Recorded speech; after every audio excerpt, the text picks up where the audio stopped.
अहम खबर है, इंसाफ लॉयर्स फोरम के नए आइन और तश्कील का फैसला किया गया है। चेयरमैन तहरीक इंसाफ इमरान खान ने कमेटी कायम कर दी है। कमेटी में असद उमर, बाबर आवान, अली जफर, हसन नियाजी शामिल हैं। अपडेट कर रहे हैं आपको, इंसाफ लॉयर्स फोरम के नए आइन को तश्कील करने का फैसला किया गया है। चेयरमैन तहरीक इंसाफ इमरान खान ने इस हवाले से कमेटी भी कायम कर दी है। इस कमेटी में असद उमर, बाबर आवान, अली जफर और हसन नियाजी शामिल हैं। अफजल जावेद से मजीद तफसीलात मालूम कर लेते हैं। अफजल, क्या तफसीलात हैं इस पास?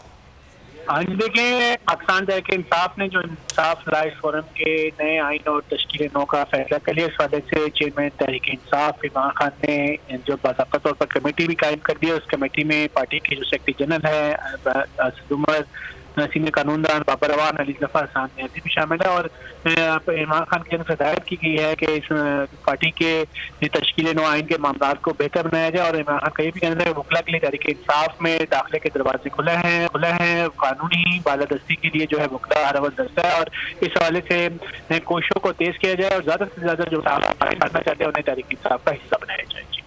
ठीक अफजल, आपने अपडेट किया इस हवाले से, आपका शुक्रिया। सब्सक्राइब करें और बेल दबाएं ताकि कोई खबर रह न जाए।